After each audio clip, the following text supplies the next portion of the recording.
మీకు చాలా అవినాభావ సంబంధం ఉందని విన్నాను. సో అవునమ్మా. చెప్పండి సార్, ఎట్లా మీకు దానికి దీనికి నేను కనెక్షన్? 7-8 ఇయర్స్ నుంచి ఇండస్ట్రీలో ఉన్నానమ్మా. చాలా లాట్ ఆఫ్ మూవీస్ చేశాను, ఎంతోమందికి డూప్గా చేశాను, సీరియల్స్ చేశాను. అండ్ ప్రజెంట్ చిన్ని సీరియల్ చేస్తున్నాను, కొన్ని మూవీస్ చేస్తున్నాను. అండ్ సుపారి అనే మూవీ హీరోగా తీశాను, మధ్యలో బ్రేక్ అయింది సమ్ కారణాల వల్ల. మళ్ళీ ఇప్పుడు స్టార్ట్ చేస్తున్నాను నెక్స్ట్ మంత్ నుంచి. ఎన్నో తమన్నా ఫ్రెండ్ క్యారెక్టర్ కావచ్చు, చిరంజీవి మూవీ కావచ్చు, పవన్ కళ్యాణ్ మూవీ కావచ్చు, ఎందులో చేశారు? ఖైదీ నెంబర్ 150, కాటమరాయుడు, ఐపర్, ఆకతాయి, నానువే, అప్పట్లో ఒకటి ఉండేవాడు. చాలా లీడ్ రోల్సే చేశాను నేను. మంచి మంచి సినిమాల్లో మంచి మంచి ఆఫర్స్ ఉన్నప్పుడు మళ్ళీ ఎందుకు సీరియల్ చేస్తున్నట్టు? ఎందుకు జనరల్గా నేను ఫస్ట్ సీరియల్తోనే స్టార్ట్ అయింది నా జర్నీ. అంటే ర్యాంప్ వాక్ నుంచి సీరియల్ వాళ్ళు వెతుక్కొని వచ్చి నన్ను పిలుచుకున్నారు. నేను వెళ్ళలే ఇండస్ట్రీని ఎత్తుక్కుంటూ, ఇండస్ట్రీయే నన్ను ఎత్తుక్కుంటూ వచ్చింది. అలా చేశాను అనమాట. ఇంకా అప్పటి నుండి ఆ జర్నీ అలానే సాగుతూ ఉంది.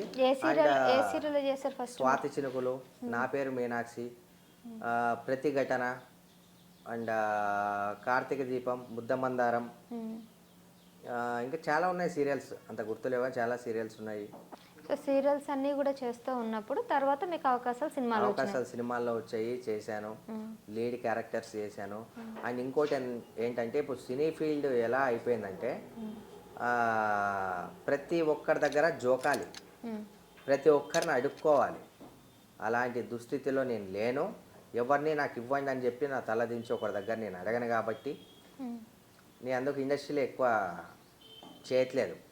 ఏమైనా నాకు నచ్చిన క్యారెక్టర్స్ వస్తే, అవి భిన్నంగా ఉంటే అవి మాత్రమే చేస్తాను నేను. ఓకే, మరి ఇప్పుడు మీరు ఈ సంపాదన అంతా కూడా సీరియల్స్ నుంచేనా?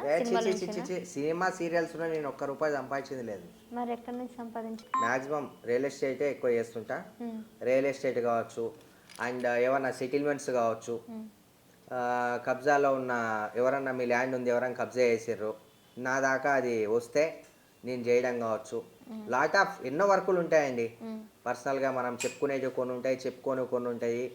ఏదైతే ఏంది సెటిల్మెంట్లు చేస్తే మీకు ఇల్లీగల్గా ఎలాంటి ప్రాబ్లమ్స్ రాలేదు? అంటే సెటిల్మెంట్లు అంటే ఇల్లీగల్గా ఎందుకండి? ఇప్పుడు మీ ప్రాపర్టీ ఉంది, మీ ప్రాపర్టీ మీద వేరే వాడు కన్నేసి దాన్ని లాక్కోవడానికి ట్రై చేస్తుంటే మీరు డిపార్ట్మెంట్ దగ్గరికి వెళ్తారు, లేకపోతే మీకు తెలిసిన వ్యక్తుల దగ్గరికి వెళ్తారు. ఇలా ఉందండి ప్రాబ్లం, సాల్వ్ చేయండి అని చెప్తారు. నా దాకా వస్తే దాన్ని అగ్రిమెంట్ చేసుకోవడం, అవతల పర్సన్తో నేను డేట్ వేసి అది మాట్లాడతామా తర్వాత విషయం. అలా ఇప్పుడైతే నేను అదే రియల్ ఎస్టేటే ఎక్కువ చేస్తున్నాను. నేను ఎంత సంపాదించారు రియల్ ఎస్టేట్లో? ఎంత సంపాదించా అనుకుంటున్నారు? నన్ను చూస్తే మీరే చెప్పాలి. నేను తిని 10 మందికి పెట్టగలను, అన్న ఆపదలో ఉన్నా అంటే వాళ్ళకి చేయి అందియగలను, అండ్ ప్రాబ్లం ఏదైనా ఉంటే నా వంతు సాయంగా నేను చేయగలను. ఆల్రెడీ మీరు అప్డేట్స్ కూడా చూస్తూ ఉన్నారు, నేను ఎక్కడెక్కడ తిరుగుతున్నా అండ్ నా సోషల్ వర్క్ ఎలా చేస్తున్నా, ఎవరన్నా మీరు అడగవచ్చు కూడా. ఓకే, అది నిజమే. కానీ ఇప్పుడు మీకు ఐటీ ఇబ్బందులు కానీ ఐటీ రైట్స్ కానీ ఎప్పుడు జరగలేదు? మన దగ్గర 1000 కోట్లు ఏం లేవు కదా.